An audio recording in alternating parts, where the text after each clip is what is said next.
Hola, yo soy Tania Torres y te invito a escuchar La Pantera Negra. Este es un espacio abierto, terrenal, sin máscaras, sin poses, sin miedo y sin censura. Aquí vamos a hablar de sexo, amor, soltería, pareja, salud, espiritualidad, música, inteligencia emocional, temas en tendencia y más. Voy a invitar amigos, conocidos, expertos y público en general a platicar cosas cotidianas de la vida. Este es un espacio para conectar, expresarnos y aprender algo.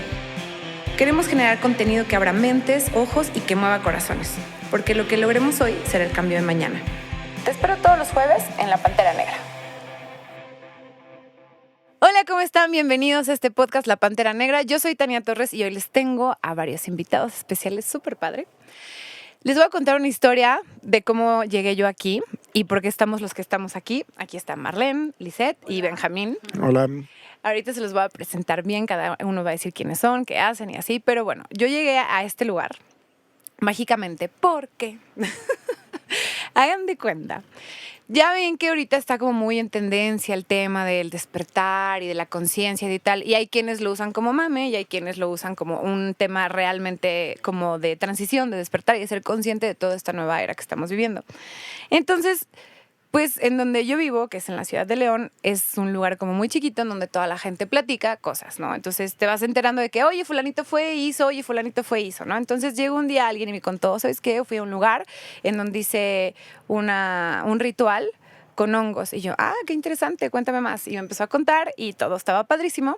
Y de repente dijo, no, pues mi guía fue esta persona. Y cuando mencionó a la persona fue como de, güey, no, ¿cómo? Pero si esta persona antes era un desmadre y antes hacía esto y lo otro. Entonces como que generaba un poco de conflicto que el lugar al que haya ido con la persona con la que fue guiada a hacer un despertar espiritual con hongos fuera esa persona, porque esa persona tenía en su juventud una vida como de mucho desmadre, de mucha fiesta, de vicios, pues la verdad tenía como un carácter muy fuerte, era agresivo y tal, ¿no? Entonces era como, no hacía como Click, match. No hacía congruencia de, me estás hablando de alguien como que dices, wow, y de repente le ponen nombre y lo llevan a la historia de quién era esa persona y es como, no, güey, no es congruente.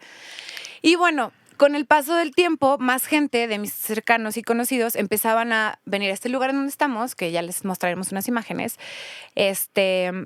para hacer su despertar de conciencia y para hacer rituales con hongos y tal, y venir a resolver como algunos temas que tuvieran emocionales, psicológicos, espirituales y físicos. Entonces fue como, bueno, yo una vez respondí, porque esto se siguió platicando en diferentes reuniones y momentos, y una vez yo respondí de que, pues bueno, o sea, la persona que haya sido antes no es la persona que es hoy y no le define su pasado. Y fue como, no, claro que sí le define su pasado, porque bla. Entonces entramos como una discusión polémica de yo por esta parte diciendo, pues todos tenemos un pasado y eso no va a ser determinar que tú hoy en tu presente no puedas ser otra persona o de otra manera. Y ellos decían como, no, cuando eres así y haces esto así, es para siempre, ya eso no se quita, ya no cambias. Entonces, bueno, dije, me da igual, es puntos de vista de cada quien y se respeta. Y tanto como estar cada reunión y así me llevaba a personas, señoras, mamás, amigos, conocidos que habían venido aquí. Entonces dije, ya, pues mejor le marco, le digo que si me recibe, nos hacemos una entrevista, platicamos y que nos cuente directamente cómo vivió y pues esta parte de cómo cambias y cómo la gente constantemente está cambiando. Y le pedí a Marlene y a Liz que vinieran a acompañarnos para platicar también de esto, porque son dos personas que también están en este proceso de entienden este tema de los hongos, entienden este tema de la espiritualidad. Y quería que fuera con Benjamín, porque ellas también hablaban de él y lo hablaban desde el amor y lo describían desde el amor. Entonces fue como, me gustó estos dos contrastes que tuve para llegar a Benjamín. Y gracias, Benjamín, por recibirnos en este tu espacio. Y me gustaría saber quién eres, quién eras, qué haces. Bueno, nosotros somos, este lugar es Chamanic, el proyecto es Chamanic Camino al Despertar. También tenemos un podcast donde hemos ido hablando de todo este tema de la conciencia, de los enteógenos, los hongos, el sapo de Sonora, la ayahuasca y su relación con la espiritualidad, ¿no? Porque hay gente que se puede preguntar, bueno, ¿y qué tiene que ver los hongos con la espiritualidad? Hay un tema y un episodio donde explico la relación tan importante entre el DMT, que es la molécula activa en la mayoría de los enteógenos, y la conciencia humana y la glándula pineal, etcétera, etcétera. Entonces, en ese podcast también hablo y creo que una de las cosas más importantes que hay que entender es el tema del ego. el ego es la creación mental del personaje con el que la gente vive. Shakespeare dijo, todo el mundo es un gran escenario y todos somos grandes actores. Toda la gente está inconsciente creyendo ser el personaje con el que se identifican. Y ese personaje se basa en su historia de vida, en sus relaciones, en su estatus económico, en su color de piel y en puras cosas conceptuales que son producto nada más de una ilusión de la mente. Entonces, a grandes rasgos, y la verdad, y quien ha despertado y quien ha visto la verdad, es que todos somos un solo ser. Todos somos un solo ser. Y los egos son lo que nos separa o lo que nos hace creer que existe alguien más. Tesla lo dijo tal cual con estas palabras: todos somos un solo ser y lo único que nos divide son los egos. Ese ego es un personaje ficticio creado por la mente, y mientras más se arraiga una persona al ego o al personaje que cree ser, peor se vuelve conforme el tiempo avanza. Entonces, bueno, yo en mi adolescencia comencé una vida de fiesta, muy joven, como a los 14 años empecé con el tema de las pedas, y pues lógicamente conforme fue avanzando el tiempo, cada vez me fui perdiendo más en los brazos del alcohol, ¿no? Y de ahí pues una cosa te lleva a la otra, y pues yo siempre tuve este problema que no me hallaba, o sea, no me hallaba con una bolita de amigos. Me junté y estuve y me junté con gente que pues del mundo criminal, de Lampa, y también me junté con mis amigos, vamos a decir, del campestre, de la zona del Cumbres, de las Lomas, de aquí de León, Guanajuato, y estuve constantemente moviéndome de un lugar a otro y no hallaba, y fíjate, no entendía obviamente lo que entiendo ahora, pero vamos a decir que tuve diferentes etapas de mi vida, y bueno, pues el alcohol siempre fue un factor que venía yo cargando, ¿no? Con un alcoholismo. Sin importar en dónde estuviera, yo siempre me empezaba a poner pedo en una reunión, en una comida, y de repente, pues eso fue agravando la situación hasta convertirse en un problema.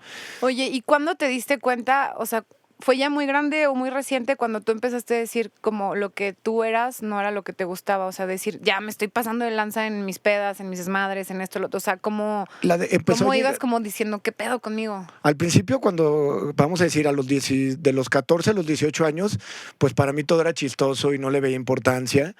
Creo que es como a los 20 años que me empiezan a entrar, vamos a decir, como crudas, y empiezo ya a ser un problema para la sociedad, para mí, para mis papás. Ya un problema para la sociedad. Entonces, ya hacía locuras grandes en mis pedas y en mis borracheras. Una vez me robé un camión urbano y lo metí a un fraccionamiento privado, y luego una vez me robé un taxi saliendo de un antro y me estampé con los tacos y tiré todas las mesas, y bueno, ya era algo caótico.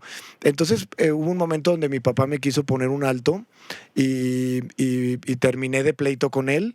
Entonces, para fomentar mi alcoholismo, pues me fui a vivir a Nueva York y me dejé a mis papás y todo, porque mi mamá es muy religiosa, muy preocupona, es católica, devota, y muy, muy preocupona, muy nerviosa.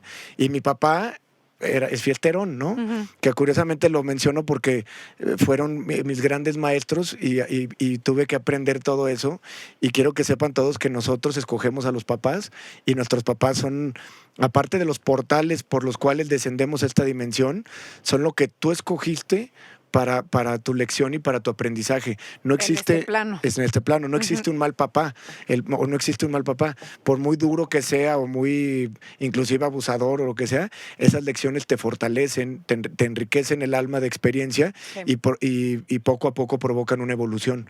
Entonces, pues bueno, tuve esta situación ya fuerte con mi alcoholismo. ¿Qué fue lo más fuerte que te pasó? O sea, como que, o sea, que digas, de todo este desmadre que viví, creo que esto fue lo que más cañón... Estar en cárceles. O sea, una vez estaba en Europa de viaje en una playa en Saint-Tropez, y me metieron a la cárcel en Saint-Tropez.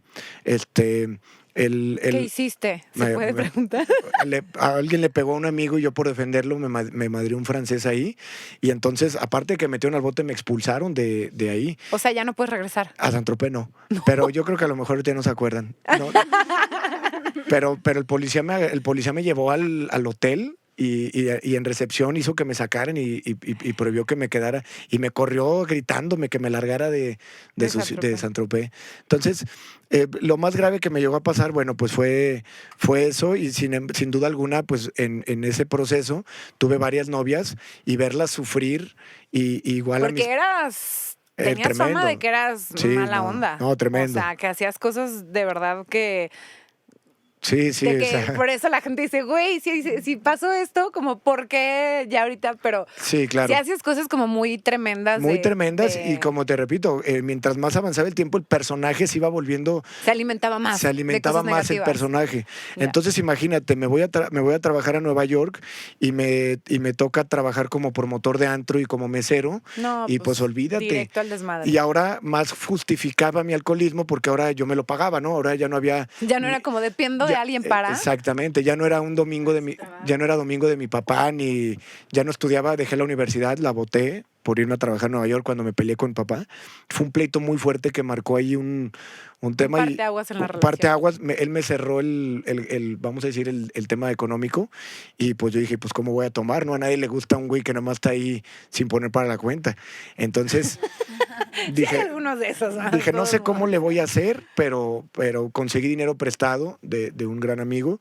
Me fui a trabajar a Nueva York con dinero prestado. No tenía ni idea lo que iba, O sea, tú te lanzaste y dije, chin su madre, yo llegué y no sabía ni qué pedo. Llegué con $1,500 que me prestaron.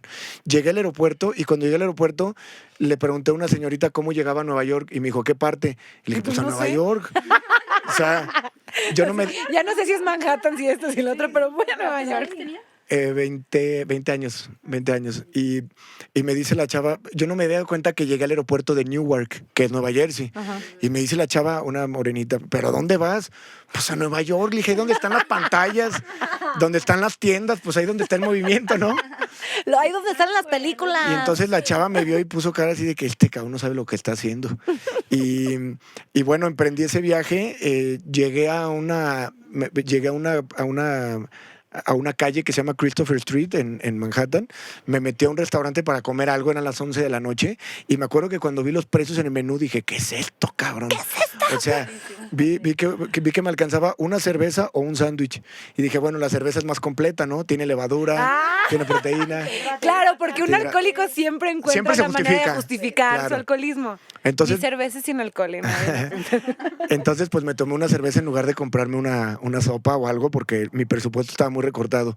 Yo no tenía idea en el tema que me iba a meter con el departamento. Entonces fue caótico para mí. Encontrar trabajo en Nueva York es relativamente sencillo, es más complicado conseguir vivienda y menos sin dinero y sin social security y sin un aval. Entonces aparte solo no, o sea, tienes que ir con un grupo, claro. Sí, porque la renta de allá es carísima. Es carísima. Tienes que compartir. Y acabé viviendo en la llegué y puse en Facebook, benditas redes sociales. En aquel entonces, cabe mencionar, no había iPhones, pero ya había Facebook. Había BlackBerry de Nextel. De Nextel. En Facebook exacto. Grupo León, Lion in the City se llamaba. Eso, los leoneses haciendo de las suyas. Y puse en ese grupo Auxilio. Estoy varado en Nueva York y no sé qué chingas hacer. Estoy en una calle, en una cafetería. No traigo mucho presupuesto, no me importa dormirme en la calle, o sea, pero necesito que alguien se lleve mi maleta y mi computadora. Traía currículums inventados para pedir trabajo, traía mi pasaporte, mi computadora, y yo sabía que si me quedaba dormido, sí, pues claro, valía madre. Alguien me iba a bolsear, ¿no? Y una persona me contesta, se llama Rodrigo Vela, y que es un gran tipo. Hola, Rodrigo Vela. Y me contesta y me dice, ¡Paisa! ¿Cómo crees, cabrón? A ver, ahí voy. Y no me conocía, súper buena gente como los mexicanos que son súper hospitalarios. Llegó en taxi y me rescató en taxi. Entonces imagínate, ya me estaba pagando un taxi. Yo llevaba de Newark a ese lugar, había tomado 2 camiones y 2 metros para salir del aeropuerto a las estaciones y hacer los cambios. Entonces ya de repente por fin me subí a un taxi, que él lo estaba pagando, y me lleva a su departamento. Y me dice, sí puedes dejar las maletas, no te puedes quedar, pero sí puedes dejar las maletas. Y dije, ay, ahorita ahí me hago un campito y... Ahorita lo Sí, convenzo. ahorita lo convenzo. Y no, realmente me di cuenta que los departamentos allá eran un huevo. Y le digo, oye, ¿cuánto cuesta este departamento? Pues yo lo vi tan chiquito. Fíjate qué iluso era, que para tener una relación de cuánto costaban los departamentos, le pregunté a una amiga que se llama Valeria, que vivía en los departamentos al lado del Miura. Al lado del Miura hay unos departamentos chiquitos por la Salle. Y le pregunté que cuánto costaban y ella me dijo que 5,000 pesos al mes. Entonces yo dije, pues me voy a llevar 5,000 pesos. Ajá, y pues eso, si ella... Pues es que estás chavito, no tienes idea, no dimensionas. No proporcionas, Ajá. claro. Y entonces cuando mi cuate me dice que ese huevito de departamento pagaba $3,500, dije, ¿qué va a pasar? Y entonces ahí me empecé a preocupar. Para esto era muy tarde y le dije, bueno, pues dejo la maleta y pues me voy a dormir a McDonald's. Porque en McDonald's puedes pedir un café y son 24 horas y te quedas a dormir ahí. Ya sin cartera ni nada, pues modo cobra y... Sí, dije, si borracho lo hice tantas veces, ¿no? Que me quedaba así, pues de modo que no se pueda. No me iba a poner mis moños y en la peda, pues que en el sillón y donde caiga. Entonces, pero bueno, curiosamente conseguimos ahí una persona que... Este cuate le marcó a un amigo de él y así de que el amigo, y un chavo dijo, pues se puede caer en mi sala y en lo que consigue algo. Y bueno, ahí entré, pues ya conocí a uno y conocí a otro y así empecé y conseguí rentar una sala. Para mí fue un golpe fuerte porque perdí mi privacidad por completo. Sí, vivía en una sala y olvídate, pues no te puedes no te puedes manosear, no te puedes cambiar de ropa. No te puedes consentir. Nada. No puedes tener visitas. No puedes hacer lo que Sevanti llama la íntima caricia, ¿no? Entonces, pues es fuerte, ¿no? Perder tu privacidad por completo es fuerte. Sí. Y vivía en una sala donde pasaba toda la gente y pues a la hora que salían yo me despertaba. Radical de estilo de vida. También, o sea, de decir, bueno, esto es temporal, o sea, obviamente así me voy a levantar. Yo sabía que yo tenía mucho talento y que ese talento, yo sé que soy muy trabajador, o sea, yo me puedo romper la espalda trabajando, te lo juro, o sea, yo me puedo machetear y yo sabía que ese talento estaba totalmente... obstruido u opacado porque mi papá me daba mi domingo, ¿sí me entiendes? Y eso lo dejo muy claro. Si en la naturaleza una madre le da de comer a su cachorro, el cachorro nunca se enseña a cazar. Lo natural es que una tigresa a cierta edad no le dé de comer a su tigre para que o case o case. Y la mamá, aunque tenga comida, no lo deja que agarre porque es por su bien. Y eso para mí fue una gran lección que pues me dejó ese pleito con mi padre, porque o sea, era o conseguía trabajo y dinero para comer, o le tenía que hablar a mi papá, y entonces con el pleito que traíamos era el golpe al ego, y ya sabrás de que el orgullo, dije, ¿no? De que no le quiero decir. Y ya tenía razón yo, y pues sin mí no puede, y ¿sí me entiendes? Sí. Entonces yo decía, lo tengo que hacer, cabrón. Al cuate que me prestó los $1,500, le dije, yo no sé cómo, pero te los voy a pagar, o sea, lo voy a hacer. En algún punto de mi vida lo voy a hacer. Lo voy a hacer. Bueno, pues ahí estuve buscando trabajo y conseguí trabajo en un restaurante que se llama Mole. Sí, como que todos los leoneses llegan a trabajar ahí, va. Sí. Cuando alguien que escuche vaya a Nueva York, vayan porque les echa mucho la mano esa señora a los chavos. Sí. Lupe y Nick, que fueron mis jefes, y Lupe me enseñó a trabajar porque fue muy dura conmigo. Lupe llegó y le di mi currículum, lo agarró, lo rompió, ni siquiera lo leyó y me dijo, a mí no me vas a ver la cara de pendeja. ¿Sabes trabajar, sí o no? Y le dije, no, pero tengo muchas ganas. Eso dicen todos. Y le dije, de veras, no se imagina, Yo sí es en serio. Vengo en una crisis que no se imagina. Entonces, pues comencé de garrotero y de garrotero. Empecé primero lavando trastes las primeras 2 semanas nada más, en lo que me ascendían a garrotero. Y posteriormente fui subiendo de puesto por mi trato con las personas, por el servicio que daba y por ser completamente entregado al trabajo. Como yo no tenía otra cosa que hacer y no quería salir a gastar, si a mí me decían, oye, ¿qué horas extra? Y que tú cierra, sí, claro, jalo, me y quedo. Tú cierra y tú abre, y claro, y me llegué a quedar a dormir en el restaurante, o sea, y la dueña vio ese compromiso que era parte...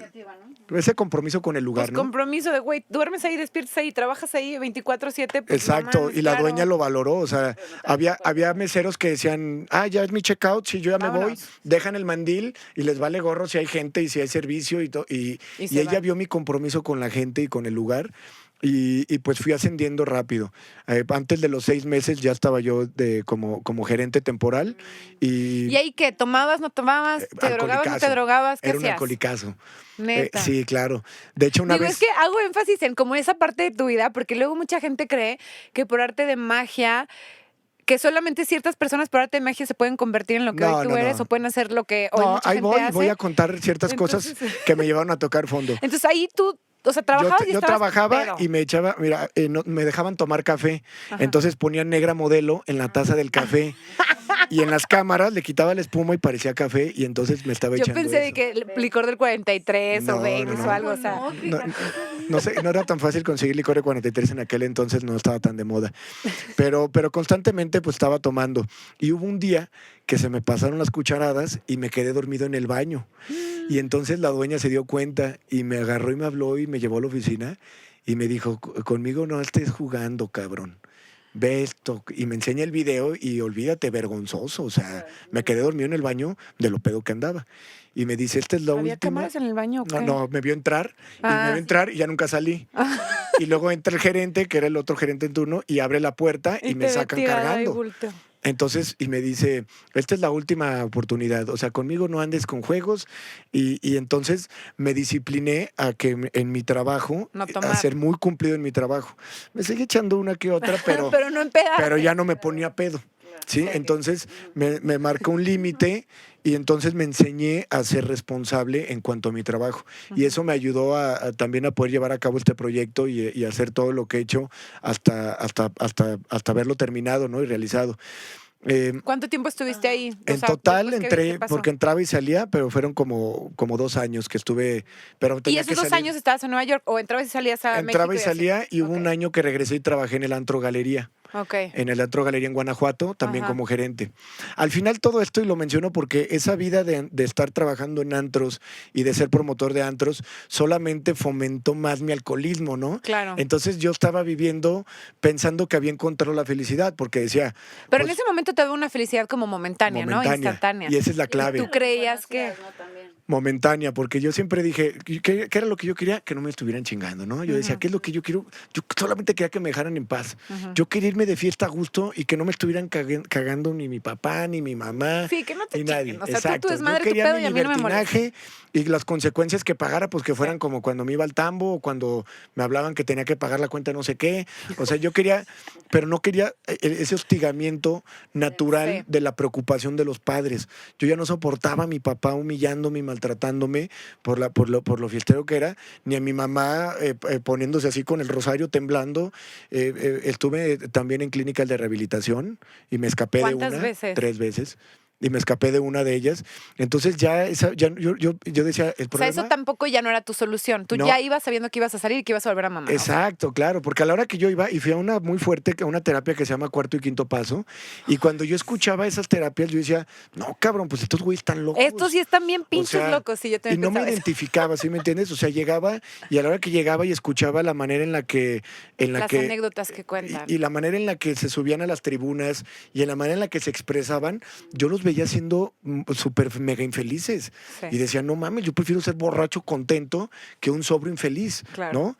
Y respeto mucho el trabajo de AA, sabiendo que el fundador de AA empezó usando también psicodélicos, especialmente el LSD, que es un derivado de los hongos. La historia está en Cómo cambiar tu mente. En Netflix. Y bueno, el chiste es que yo fomenté mi alcoholismo porque justificaba que el problema era que no me dejaban en paz. Entonces decía, a mí me metieron a la rehabilitación porque a mis papás no les gustaba mi peda, pero yo no hice nada. Claro que varias veces tuve accidentes y pleitos donde una vez me aventaron un tarro en un antro y entonces me pegó y se me abrió la cara y se me estaba, casi pierdo el ojo también. Pero bueno, déjame irme adelantando un poquito. El chiste es que claro que había habido muchas tragedias en la borrachera, accidentes automovilísticos, 3 pérdidas totales, innumerables. ¿Alguna vez hubo pérdidas de vidas? No, gracias a Dios no. Gracias a Dios no. Tuve mucha suerte porque tengo amigos que desgraciadamente cometieron un accidente donde alguien tuvo, vamos a decir, pérdidas de vida o físicamente un daño, y las repercusiones legales y traumáticamente psicológicas fueron graves. Yo tuve suerte que eso no pasó, pero pues iba encaminado, ¿no? Claro. Al final la vida te da oportunidades y si no entiendes, de repente sí te pasa algo súper trágico. Exactamente, Sí. por eso es una ley del karma, que si no aprendes la lección va subiendo de tono. Las fuerzas, vamos a decir, de las dimensiones superiores que están ayudando para tu evolución, te mandan situaciones, vamos a decir, del lado de la luz, bonitas y amorosas y guías y te ponen Y si situaciones por las buenas duras. no entiendes, Es correcto. el dicho de los papas no. Sí. Por las buenas o por las malas, pero tienes que entender, ¿no? Así es, en las dimensiones superiores los ángeles y los demonios trabajan de la mano, o sea, no, el único propósito de la conciencia es evolucionar, y de un modo u otro, pero vas a Te evolucionar. toca evolucionar. Así es. Sí. Entonces, Tú decides en qué lado quieres estar. tú decides por cómo lo quieres vivir. Hay veces que, como mencionaba, el sufrimiento y la depresión empujan a las personas a quererse liberar de ese sufrimiento. Y entonces el sufrimiento se convierte en una bendición porque empiezas a buscar el camino espiritual. Y cuando hay gente que no vive esas experiencias traumáticas, dolorosas o depresivas, simplemente se estancan en una, vamos a decir, en una comodidad donde viven en sufrimiento sin reconocer ese estado, porque toda la felicidad que da el ego o el mundo egoico es una felicidad limitada y no real, porque es del ego y el ego mismo no es real. Entonces, Para la gente que no ubica la palabra concepto del mundo egoico, es como todo lo que lo nosotros mundano, conocemos exacto, como lo que mundano, se conoce, terrenal y lo que así, se ¿no? conoce fuera del mundo espiritual. Sí. Toda la felicidad que da el mundo mundano, Lo materialista, lo material, lo- incluyendo la familia, la pareja y los recursos. Todo lo que está fuera de ti. Exactamente, es Sí. limitado, condicionado y no el real. Ok. Es placentero y es efímero. Inclusive la familia. La familia es maravillosa, pero es dual. Sí. Tienes un bebé y estás contentísimo por tener el bebé y estás preocupado que si no duerme, que si no comió. Que y si es- ya lloró y no sabes por qué. Exactamente. Y que si tiene cólicos Y que si tiene cólicos y que si lo duele. Sí. Igual la pareja. Entra una pareja y entra el apego y si se está hablando con alguien y si se va con otro. Entonces es dualística. Y todo lo que viene de la realidad sustancial, que es la conciencia o el ser, es por encima de todo eso. No es limitado ni es dual. Entonces, pues estuve, como digo, fomentando mi alcoholismo hasta que en algún momento, por cuestiones de visa y todo, me quedo en León y empiezo ¿Ahí aquí cuántos años tenías? como 23 o 24 años. O sea, todavía estabas chavito. Todavía estaba chavo. Ok. Posterior, Seguimos estando chavos, pues. Pero me seguimos refiero estando a- chavos. De que todavía estabas más joven ahí. sí. Y me asocio con mis primos Armando y Jessica, y abrimos un restaurante que se llama La Casona del Arco Ah. en el centro. Y entonces, pues ahí también tuve mis temas por mi alcoholismo, ¿no? Ok. Yo era muy bueno para clientar el restaurante, pero pues cerraba a las 7 de la mañana porque me quedaba echando. A mí me echando encantaba trago. festejar mi cumpleaños ahí en la parte como speakeasy, privadito, en el speakeasy, sí, ajá. padrísimo. Y por Jessica conocí yo el lugar y me encantaba mucho. Ándale, pues con. Toda la pizza de chilaquiles. Riquísima. Sí. ¿Todavía está? Todavía Tengo está, mucho que claro, no- sí. Vayan, en excelente cocina. Sí, delicioso. Y bueno, empecé a tener mis problemas con Jesse y con mi primo Armando por el tema de Del que, alcoholismo. güey, ¿qué onda con tu chupe, no? Ajá. Bueno, sin embargo, pues este camino de alcoholismo, como lo comento, iría empeorando. Dejé la casona y después me empecé a meter más en el mundo de los negocios y una cosa me empezó a llevar a otra y terminé haciendo negocios y relacionándome con gente en la Ciudad de México y en Querétaro. Y entonces empecé a conocer el mundo de la abundancia económica. Ujú. Empecé Y ahí seguías con vicios. O sea, Ahí seguía, seguías claro. tomando, ahí seguías. Ok. y solamente era en ese momento de mi vida, nada más era el Alcohol. alcoholismo. Ok. Y de repente llego a este mundo extravagante en la Ciudad de México y empiezo a ver lo que se gasta la gente en los antros allá. Ujú. Y entonces empiezo a generar una desmedida ambición de Yo quiero eso, quiero tener, exacto. quiero más. Y entonces, fíjate, yo me di cuenta que cuando estuve en Nueva York, me di cuenta que lo que siempre había soñado, que era esa vida de estar de borracho Ujú. y que era andar en antros todo el día, de repente me cansó. Como que ya hiciste esto. y Dije ya. Entonces me regresé a León para ya ponerme a buscar emprender algo. un negocio, exactamente. Porque entonces dije, no, eso no era lo que quería. Ya maduré. Ahora lo que quiero es lo que todos quieren y es Dinero. Y entonces dije, sí, cabrón, esto es lo que todo el mundo quiere, pues sí. Y yo sentía que estaba, que iba ahora persiguiendo ahora sí la verdadera felicidad, que era el mundo material, ¿no? Lo económico y esa extravagancia de tener marcas y pues a mí llegar allá y Viajes ver viajes y lujos. marcas y lujos y relojes y joyas y coches, ¿no? Entonces pues quieres todo, ¿no? Y más, te digo, llegué a conocer y estuve con gente en México y veía lo que se gastaba la gente allá y pues... Y decías, yo quiero estar igual a su nivel. Yo quiero estar aquí picándome de tú por tú con estos grandes, con estas personas. Porque aparte también dinero no siempre, pero equivale un poquito a poder, ¿no? Entonces veías también la gente con la que se llevaban, el ambiente en el que se movían. El poder, y luego llegaban con escoltas y todo ese rollo. El impacto que generaban cuando llegabas a un lugar. Claro. O sea, ese tren de mame de que te alimente el ego y que dices, yo soy Juan Cuerdas y la fregada, cuando realmente nadie somos nadie y todos somos todo, ¿no? Así es. Entonces me empiezo a meter y a perder en ese mundo de dinero y tenga que hacer lo que tenga que hacer. Entonces, en una de esas ocasiones voy al banco a retirar un dinero y cuando salgo con el dinero llegan a asaltarme. Y entonces voy en el coche y de repente me pega una moto con la pistola y me pone la pistola así. Y ese dinero no era mío, o sea, yo estaba trabajando y moviendo. Y entonces, no, espérate, porque fueron varias veces. O sea, y esa vez, no solo fue esa vez. No, esa vez me avienta unos balazos y le pega los cristales, pero no me pasa nada. Okay. Y entonces llego a tu casa con la adrenalina a tope y yo diciendo, no mames, y me les peleé y bien contento. Emocionadísimo, ¿no? En lugar de asustadísimo. Porque me fui. Sí, o sea, con la adrenalina, imagínate, ¿no? Pues ya me sentía Superman. Yo en aquel entonces traía un Mazda 3 y me acuerdo que lo llevo a la agencia y la chava de la Mazda se me quedó viendo así como... Porque estaba baleado. Porque estaba balaseado. Y aparte llegué como si nada y oye, porque yo hacía todo. O sea, en ese entonces yo trabajaba para mí, yo hacía todo. No tenía ni un chofer ni nadie. O sea, yo estaba... El historial que ya llevabas también era como... Seguro él tuvo la culpa, seguro. Entonces llego con la de la Mazda y la Mazda del coche y dice, este cabrón, ¿qué trae, no? Para esto también quiero mencionar que en todas esas épocas, pues también, como lo dije al principio, conocí gente de todo tipo y de todo giro de negocios y de todo tipo.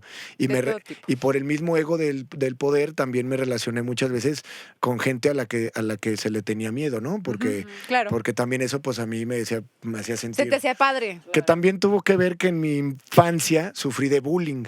Entonces, yo a los 13 años me empecé a juntar con unos chavos, también de aquí de León, que terminaron muy emproblemados, uno de ellos en la cárcel, otro de ellos muerto, y yo me empecé a juntar con ellos desde muy chico para protegerte de ese bullying. Para defenderme y para protegerme de ese bullying. O sea, eso te digo, todo fue perfecto, no juzgo a nada, porque ahora entiendo que todo fue maravilloso porque aprendí todo. Porque todo este camino te llevó a donde estás hoy en día. Así es. Se repite el patrón. Claro, no, y entonces años después, yo ya tenía pues esta fama, ¿no? De tough guy, como dice el pitufo, y pues yo me la creía, ¿no? Este personaje así de pleito y muy bravucón, muy agresivo, en un antro nomás faltaba que alguien me dijera algo, pero quítate o para... me empujaba o algo y cállese, y ¿sí me entiendes? Muy agresivo. ¿Ya con esa como necesidad de buscar ese pleito?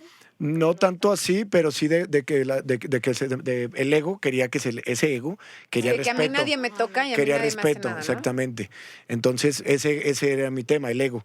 Y mucha gente que por cualquier cosita que me dijeran, yo con eso encendía un problema porque no me estaba respetando, ¿sí me entiendes? No, y porque sabías que pues, ibas a poder hacer lo que tú querías y nadie le iba a hacer nada a esa persona. Así es, quería que nadie se metía conmigo y esa fama de bravucón. Inclusive muchas veces si amenazaban o alguien se le hacía de pedo a un amigo que por una novia o por algo, yo me metí en problemas por defender a mis amigos porque en el ego incongruente me faltaban el respeto a mí al faltárselo a uno de mis amigos, ¿sí me entiendes? No, y también inconscientemente es como el de que me vean que yo estoy haciendo esto por alguien, ¿no? Sí, pues todo este mismo rollo egoico, pero bueno. El chiste es que después de eso me entregan el Mazda a los 3 meses y vuelvo a ir otra vez al banco, otra vez hago unos movimientos ahí de retiros de efectivo. Y te vuelven a salir. Y salgo del banco, iba rumbo a Santa Croce a entregar y a pagar ese dinero.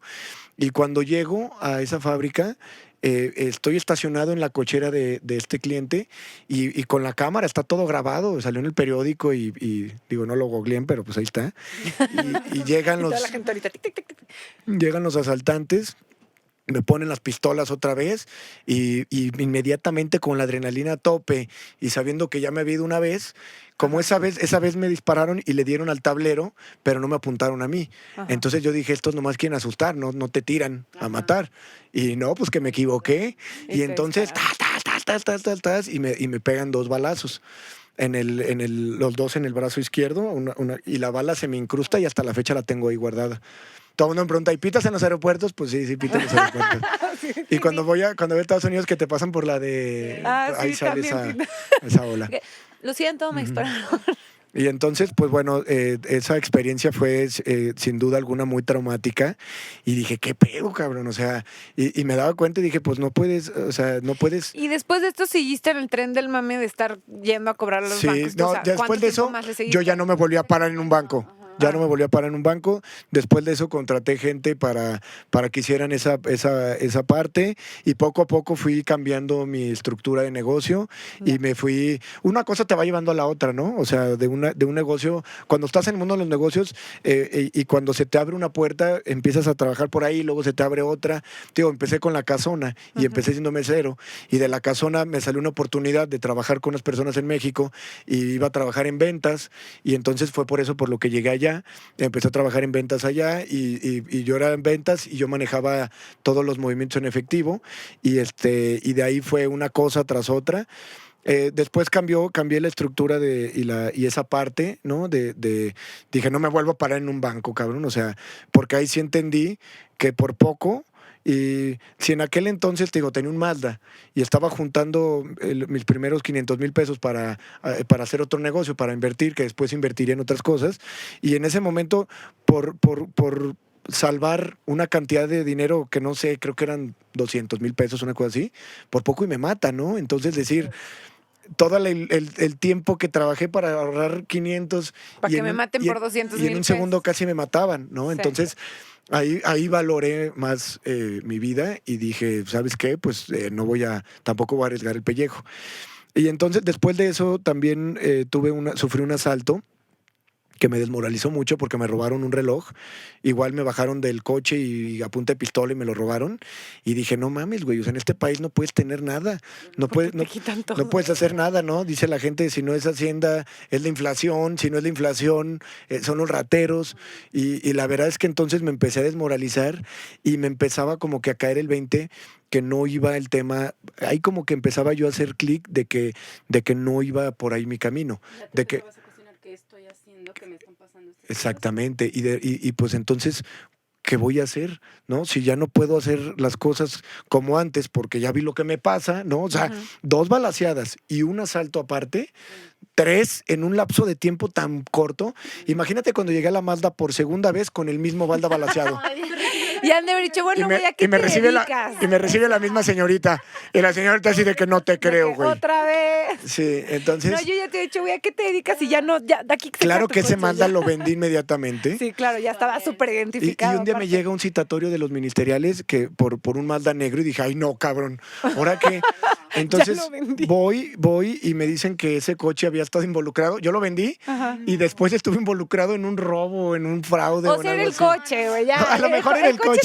A lo mejor era el coche. Rara. O se quedó con esa energía. Yo creo. Pero bueno, el chiste es que yo ya me empezaba a cuestionar porque decía, pues entonces tampoco va por ahí, porque pues dije, las señales están bien fuertes. También me daba cuenta que tampoco iba por el lado de la borrachera porque me empezaban a dar tremendas y fuertes y profundas crudas morales. Y entonces, y tenía amigos... Pero las crudas morales te refieres a qué? ¿Como que tenías blackout? Depresión. O Depresión, pensamientos de no querer nacer ni existir, que querías que te tragara la tierra. Y entonces, y cada vez más con esta ilusión de que voy a controlarme cuando tome, y el alcoholismo va agraviándose. Entonces, ya más adelante en mi edad ya era imposible. O sea, ya cada vez que me sentaba, empezaba con vino tinto y acababa con media botella de mezcal y amanecía sin cartera y con un dolor de cabeza. Blackout sí tenías también. Sí me daban blackouts, pero sobre todo lo que me afectaba, el blackout hasta me daba risa, ¿no? Decía, jajaja, no me acuerdo de nada, qué pendejo. Salir y no acordarte de nada y nomás ver el voucher. ¿Para qué sales? Sí, pues ¿para qué sales? Pero lo que más me afectaba era la depresión en esos momentos.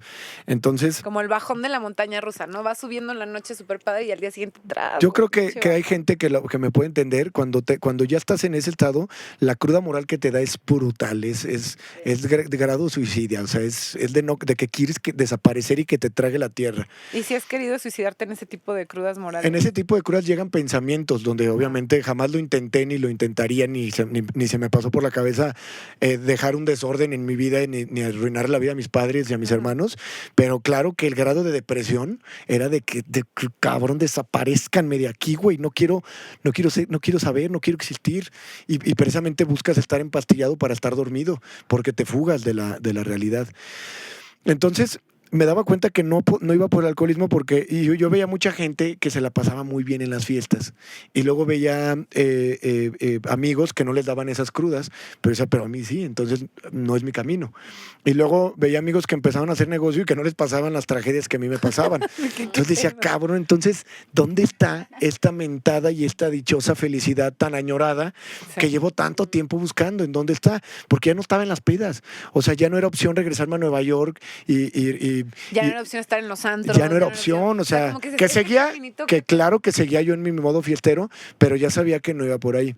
Entonces, un día, pasando esta etapa, caí en una depresión fuerte, el alcoholismo se hacía más grande, empezaba ya a consumir algún tipo de estupefacientes como el MDMA, pastillas para concentrarme y pastillas para dormir. Necesitaba una para dormir y otra para despertar porque tenía que hacer cuentas y era responsable en mi negocio. Entonces tomaba una anfetamina que es Adderall, que te da una concentración sumamente poderosa. Es para la gente con trastornos de déficit. Exacto, pero es anfetamina. Sí. Entonces, pues ya traía yo ahí mi cóctel y pues olvídate, la cosa se agravaba. ¿Cuántos años tenías cuando empezaste con ya fue como los 27, 28, si no me equivoco. Después de eso, creo que como los 27, después de eso tuve una relación con una persona y fue una relación increíblemente tóxica. Dice un amigo que Chernobyl se nos quedaba corto, ¿no? Entonces, esa relación fue increíblemente torturosa y tóxica, de ninguna manera criticando ni juzgando, simplemente hago constar que eso fue una gran lección para mi vida, porque de ahí fue donde toqué mi fondo más grande. Salir de esa relación y también ya no saber o sea, ya decía, o sea, ya entonces no voy a estar con ninguna mujer porque no me entiendo con nadie. Y bueno, claramente es que con un alcohólico es muy difícil entenderte, ¿no? Porque tuve novias de diferentes ciudades, aspectos sociales, personalidades. Inclusive en esta última relación yo pensaba, como esa persona también tomaba y bueno, pues yo decía, pues aquí no me voy a entender. Aquí nos entendemos. Y ver que definitivamente tampoco iba por ahí.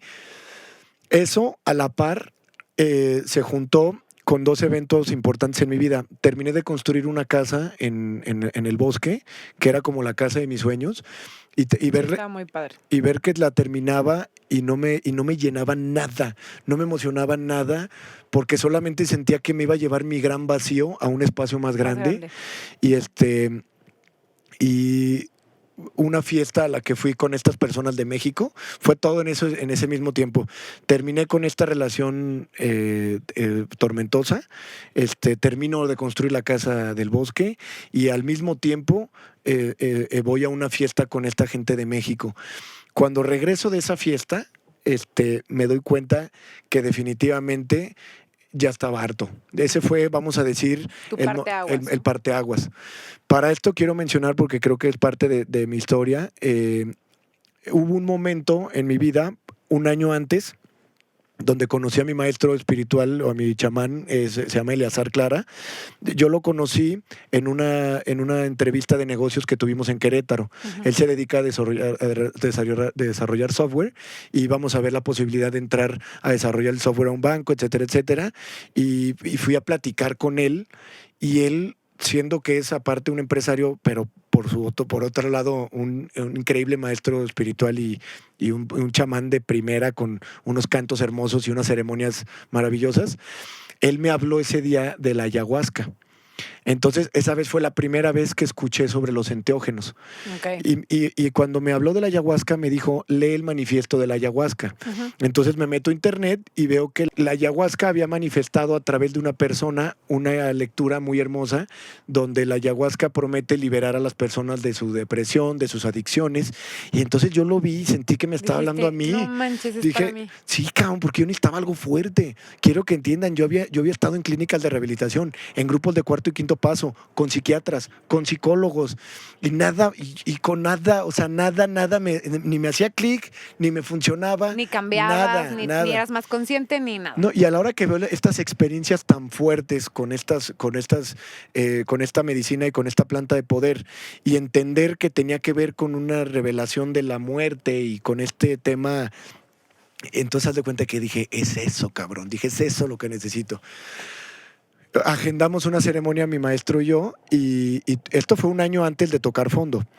Fui a la ceremonia con él, me preparé para ir a una ceremonia con él, conseguí una cabaña en Vergel de la Sierra que nos prestó un amigo en Vergel de la Sierra aquí en León, bueno, cerca de León, y para mí fue sumamente decepcionante que llegué a la ceremonia, me preparé para estar ahí, y no conecté, ¿no? O sea, sí lo hiciste, pero no sentiste sí, nada, no conectaste nada.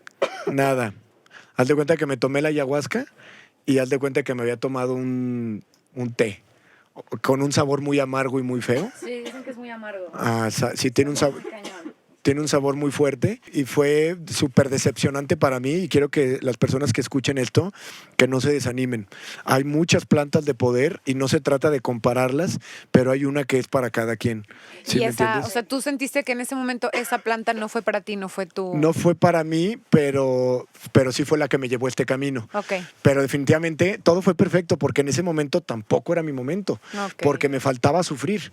Inclusive, ¿Y sí crees que el cambio tenga que venir siempre a través del sufrimiento? te digo, ahorita tocamos ese tema de que sí es necesario venir el sufrimiento, Ok. porque Cristo lo menciona, por eso lo de dichosos los que sufren, porque el propósito de la vida o sea, la vida por naturaleza es sufrimiento, para que la gente o el alma busque la liberación del sufrimiento. Solo que si no pones en contexto cuál es el sufrimiento, gente que escucha va a decir, no, yo no tengo que caer en depresión para buscar mi despertar, pero su propia vida, su misma vida es sufrimiento. Ya. ¿Sí me entiendes? La vida que te da el mundo egoico es sufrimiento. Sí. El deseo provoca sufrimiento, la frustración, la ansiedad. ¿Sí me entiendes? O sea, hay gente que no estuvo en ese caso depresivo, alcoholismo, empastillado, etcétera, pero su vida, si no es una vida en el mundo de la conciencia, es, aunque no lo sepan, sufrimiento. En menor o mayor En menor o mayor pero escala. al final, Claro, 100%. O sea, mi papá puede decirme, yo ando bien, y lo puedes ver contento, pero su felicidad es limitada, es condicionada. depende de algo. Exactamente, es condicionada. Entonces no es real su felicidad, no viene de adentro. Y precisamente él me puede decir, yo ando bien, y bueno, ahí déjenlo, ¿sí me entiendes? O sea, yo no sí, quiero claro, convencer ¿para qué a le nadie. rascas si no? Yo no O quiero sea, convencer a nadie, pero sí quiero que se note esto. Buda nos enseñó, la vida por naturaleza es sufrimiento, para que el ser humano o el alma busque la liberación del sufrimiento, que es el nirvana o el cese de vana. Y Cristo nos enseñó que el que sufre alcanza el reino de los cielos, que es el samadhi, que es lo mismo que el nirvana y estos estados de mindfulness. Pero sí. ¿cómo va una persona a buscar eso si no es movido por querer buscar un cambio? ¿Sí me entiendes? Si quieres buscar un cambio es porque definitivamente no estás contento o conforme con la vida que estás viviendo.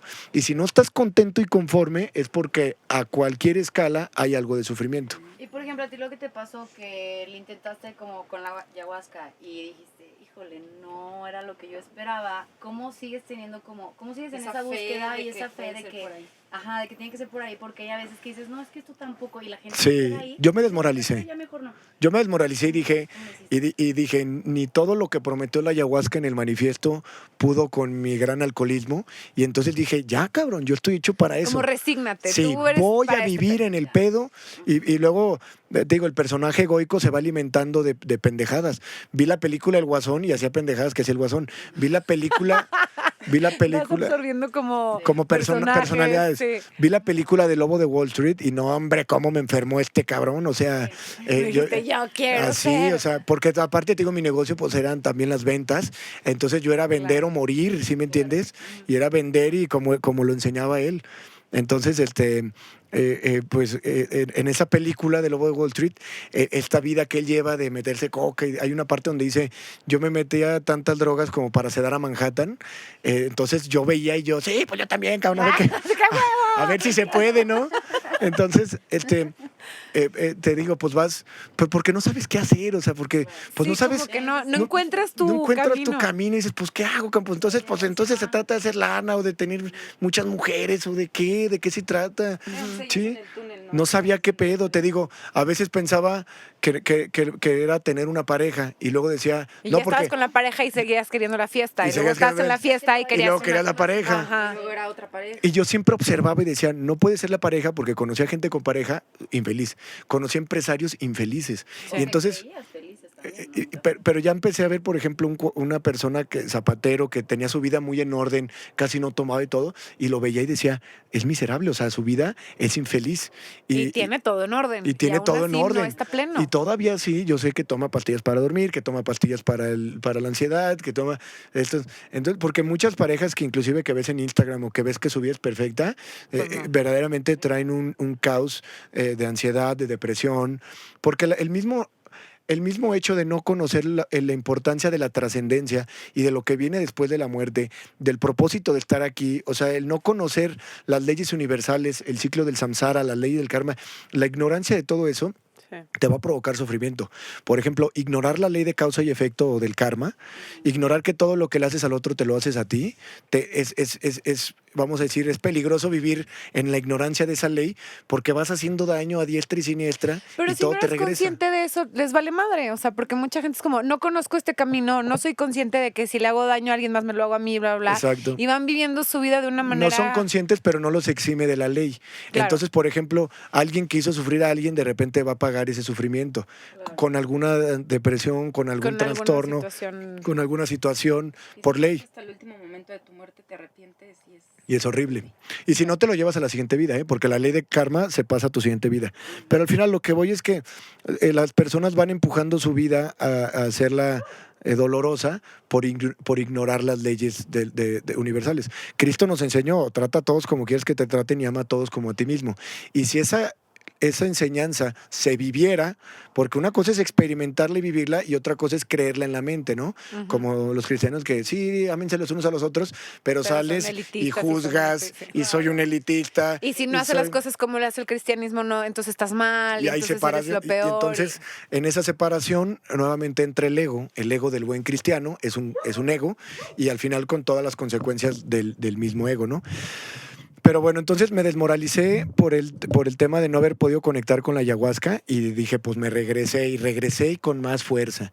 Posteriormente a esa situación, ese día Eleazar, mi maestro, me dijo, no estás listo todavía, te falta tomarte hasta la última gota de tu sufrimiento. Yo ya dije, ya, pues ya estuvo. Salí de ahí, regresé con todo al alcoholismo. Tengo un primo que tuvo una experiencia muy fuerte, muy tormentosa. Lo secuestraron en Puerto Vallarta. Iban varios racers ahí y él fue secuestrado. Entonces, cuando salió, pues traía el trauma muy fuerte. Y una persona que se llama Marisol, que te mando un gran saludo, mi querida amiga Marisol. Ella es sobrina de un maestro de las medicinas que produce esta medicina maravillosa que se llama Shanga y Samadhi, que son medicinas ancestrales con el componente activo del NN-DMT, dimetiltriptamina, que es la molécula que segregamos al nacer y al morir, pero es sintetizada a través de extraerla de la raíz del tepescohuite. Entonces es mexicana. Y esta persona es sobrina de un maestro medicina que fue quien fue de los pioneros con crear esta maravillosa medicina. Y esta chava, amiga de mi primo, le regaló un bote de esta medicina Shanga, que se fuma. Uh-huh. Y entonces ese día yo regresé de la fiesta de México, llegué a tu casa, fui a cenar todavía con un amigo, con uno de mis mejores amigos, fui a cenar con él y con su mamá, y regresé a tu casa y sentí el vacío tan grande sabiendo que me iba a ir a una casa ahora más grande, a tener un vacío más grande. Y decir, ¿de qué se trata esto, cabrón? ¿De qué chingado se trata esta vida? ¿Cómo puede ser que esto sea todo? En ese momento no quería tener hijos porque sabía que los hijos no te daban la felicidad y mucho menos tenía la conciencia que ahora tengo de... Sí, no, y si tú no estás bien, ¿para qué traes Pues no, alguien claro. al mundo? O sea, No, y además con la cantidad de cosas que me metí a mi cuerpo, olvídate, pues ¿qué iba a traer? ¿Iba a traer qué? O sea, ni siquiera era fértil. O sea, yo creo que mi cuerpo estaba echado a perder. En ese momento pesaba 27 kilos más que ahora y realmente estaba botarregado del alcohol, no me daba cuenta, estaba hinchadísimo. Me picaba y te salía ahí, escurría una gota de whisky. Entonces, pues ese día fue así, ese toque así, fue, ya cabrón, ¿de qué se trata esto? Puta madre, güey, o sea, no, esto no es lo que quiero, ¿por qué? Y vi la shanga y le hablé, el bote, que mi primo, el que fue secuestrado, lo dejó ahí, porque después de su secuestro lo invité a vivir unos días a mi casa para que pasara el trauma, que creo que no lo ayudé mucho porque estaba en el baño y llegaba y le decía, ¡ay! ¡No mames! Estás viendo, entonces se terminó yendo. Me quedo solo, cabrón. Se terminó yendo de la casa porque obviamente no aguantó. Pero sí, pero me dejó la shanga que le había dado esta chava. Y por eso digo que, pues, a ver qué pedo. Cuando uno busca, el universo te va a poner las cosas. No, y cuando ya estás abierto, lo ves. Claro. Ahí hubiera podido estar. Y la vi y agarré la shanga, la agarré con la mano y le dije, ¿por qué si has ayudado a tanta gente? Curiosamente leí un artículo de la shanga que decía, la medicina espiritual de moda y esta medicina tan amorosa y no sé qué, y otra vez lo mismo, ayuda a liberar traumas, adicciones, y yo, ¿por qué si hay otros que sí? Porque a mí no. Y entonces ese día, con una entrega total y con unas ganas de morirme, fumé hasta que me cansé. Y sea, no sabías ni cómo se consumía ni nada, ni... Ya sabía que se consumía fumada. Sí, pero no sabía si había como un ritual previo de desintoxicación o de tal. Sí, sabía, como había hecho la ayahuasca. Ya. Como había hecho la ayahuasca, inclusive ese día yo traía todavía alcohol en el cuerpo. Pero te digo, hay situaciones donde en ese momento, por la entrega con la que llegué, claro, yo ahorita súper prohíbo que llegue alguien en ese estado. Claro. Sí, pero en mi caso fue ese momento le hablé a mi maestro Eleazar, le dije que iba a hacer eso y bueno, me dijo pues que me cuidara y que él iba a estar muy presente desde su ubicación. Que hay que entender eso, los maestros espirituales de cada quien siempre están contigo, aunque no estén físicamente ahí, claro. Y puedes tener maestros espirituales de otras dimensiones o de otros lugares. Entonces, fumé con ganas de morirme y esto es lo que quiero que la gente entienda. Ese día Benjamín se murió, porque Benjamín era un personaje creado por la mente. Yo en algún momento voy a ir a India y en India me va a bautizar algún maestro espiritual, seguramente una reencarnación de Satya Sai Baba, y cuando me bauticen y me pongan Swami no sé qué, o ese va a ser mi nombre, y quiero que la gente entienda eso. El personaje es conceptual porque es creado por la mente. Ese día que fumé con esas ganas, ese día Benjamín se murió. Yo no soy mi historia de vida y no la niego. Yo soy el que soy. Yo soy el mismo ser que eres tú. Yo soy la conciencia de Dios experimentando a través de un cuerpo álmico, y soy lo mismo y el mismo ser que tú. Tú y yo somos diferentes versiones del mismo ser. Sí. Somos el único ser que existe, que es Elohim o el ser. Por eso llamé a mi hijo Elohim, porque es el ser, el único ser que verdaderamente existe. Cuando una persona manifiesta un despertar, se da cuenta de que el decir soy Dios es el estado libre de ego, porque es soy Dios porque no existe nadie más. Soy Dios porque toda la realidad está pasando dentro de mí y todo esto estaba para mí. Soy Dios experimentando la vida, la creación que Él mismo creó. Creador y creación son uno, porque un creador sin su creación no sería creador.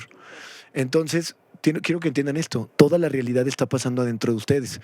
Y verdaderamente, y en algún momento, todos la van a manifestar un estado de expansión de conciencia tan amplio que te vas a dar cuenta que tú eres todo y todo está pasando dentro de ti, porque todo esto está para ti, porque eres Dios. Y solo tú lo proyectas. Así es, porque eres la conciencia de Dios, porque eres Dios. Y cuando digo Dios no quiero que se imaginen al viejito Harry Potter mago separado de su creación. La divinidad, el Tao y el poder divino creador y esta energía creadora, eso eres tú. Y no eres parte de, porque Dios no está partido, porque no hay nada que lo parta. Todo vive a través de ti porque Dios está experimentando las experiencias, el despertar, los sabores, la danza. es Dios el que está experimentando. ¿De qué otra manera el gran ser podría experimentar todas las probabilidades? ¿De qué manera el creador tuvo que ser el arquitecto de los sabores del aguacate, de las verduras, de la salsa, del limón, de todo eso que nos gusta, y luego venirse a probarlo? ¿De qué otra manera lo iba a probar? ¿Sí me entiendes? No es a través de nosotros.